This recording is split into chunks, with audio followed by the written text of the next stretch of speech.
지난 12월 청소년이 미디어 속 음주 흡연 장면에 무분별하게 노출되어 있다는 내용 전해드렸죠. 이를 막고자 보건복지부와 한국건강증진개발원에서는 미디어 가이드라인을 만들어 권고하고 있습니다. 절주문화 확산과 아동 청소년 흡연 예방을 위한 미디어 가이드라인에는 어떤 내용이 담겨 있는지 전문가와 함께 살펴봤습니다.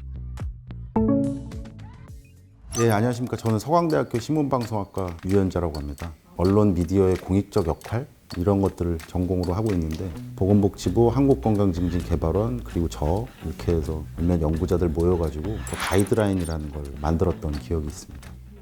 먼저 교수님께 지난 영상에서 진행한 10대 인터뷰를 보여드렸습니다. 어마어마하구나.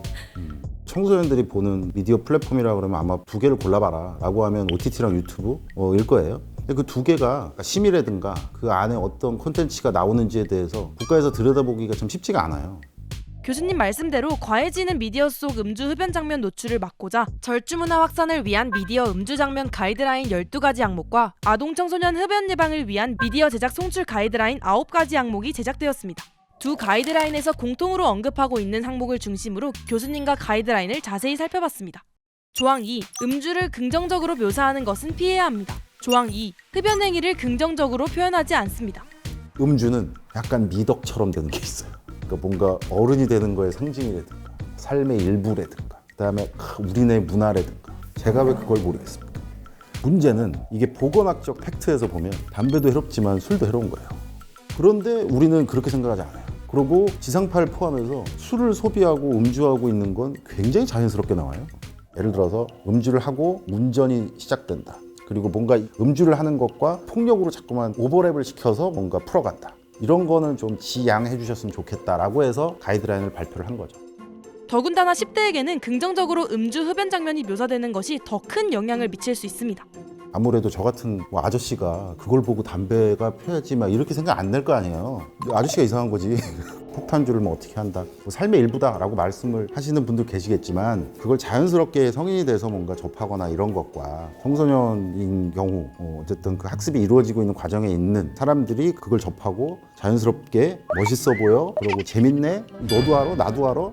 이런 과정들이 연쇄적으로 펼쳐지게 되죠. 근데 그런 거는 이제 우리가 사회학습 이론이라고 연령이 낮아질수록 사회적으로 뭔가 노출이 됐을 때 그거를 자연스럽게 학습할 수 있다는 건 이론적으로나 굉장히 많은 연구자들이 발표를 한 바 있어요.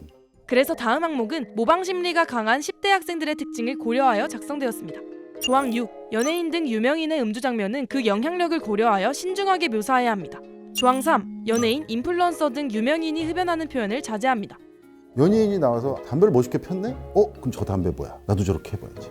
연예인이 나왔는데 어디에 술집이 뭐 되게 멋있는 것 같아? 거기 가야지. 그리고 그 다음날 가보면 막 줄 확 써 있고. 이런 문화이기 때문에 훨씬 더 위험하다고 하는 거예요. 그리고 거기 이제 막 얼굴 뻘개져가 이런 거 있잖아요. 그런데 유튜브 가면 재밌죠? 그러면 계속 원하고 재밌다고 하고 댓글 달고 이거 정말 너무 진솔하네요. 재밌어요. 저도 같이 있는 것 같네요. 막 이러면 또 그 제작자 입장에서는 또 그걸 또 만들겠죠. 그러니까 이게 계속 연쇄적으로 일어나서 굉장히 자극적으로 뭐 변하고 있죠. 전반적으로. 점점 자극적으로 변하는 콘텐츠들, 10대의 모방 심리를 더 자극할 뿐입니다. 이게 뭔가 재밌다? 재밌으니까 모방하겠죠. 어느 정도. 남들도 하네? 그러면 인정욕구 이렇게 발전되게 되면 이제 그게 트렌드가 돼버리는 거죠. 제가 걱정되는 것은 그렇게 되면 이제 유행화 되잖아요. 그럼 담배라는 게 어쨌든 건강에 해로운 건 너무너무 명확한 거잖아요. 그런데 해볼 수 있는 것, 좋은 것, 시크한 것, 트렌디한 것, 멋있는 것으로 뭔가 받아들여지겠죠. 그런 콘텐츠에 굉장히 자유롭게 청소년들이 접근한다? 확실히 부정적으로 얘기할 수밖에 없다. 라는 말씀 드리고 싶네요. 그렇기 때문에 10대가 보는 콘텐츠일수록 음주 흡연 장면을 노출하지 않아야 한다고 하는데요. 조항 11. 음주 행위를 과도하게 부각하거나 미화하는 콘텐츠는 연령 제한 등을 통해 어린이와 청소년의 접근성을 최소화해야 합니다. 조항 8. 특히 아동과 청소년이 주 대상인 미디어 콘텐츠에서는 흡연 행위를 표현하지 않습니다.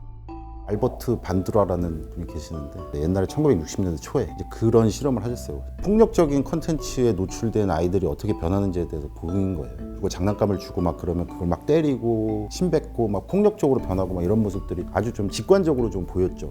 그 이론에 의하면 계속해서 배운다는 거예요. 그리고 배우는 건 아시겠지만 훨씬 더 자극적인 걸 보여주면 훨씬 더 학습이 빠르고 광범위하고 그 다음에 내재화되고 그렇게 쉽단 말이죠. 근데 연령까지 낮아진다? 그거 굉장히 중요한 변수가 돼요. 그런 측면에서 보면 굉장히 위험하죠. 특히 전자담배가 건강에 해롭고 유해함에도 잘못 인식되고 있는 것이 위험하다는 교수님의 의견. 실제로 세계보건기구 담배규제 기본협약은 전자담배를 포함한 모든 담배는 해롭다고 말합니다. 그래서 미디어 가이드라인에도 두 가지 조항을 통해 전자담배가 미디어에 노출되는 것을 경고하고 있죠. 조항 5. 담배 제품명, 담배회사 명칭 등을 표현하지 않습니다. 조항 7. 흡연이 무해하거나 덜 유해하다고 느낄 수 있는 표현을 하지 않습니다.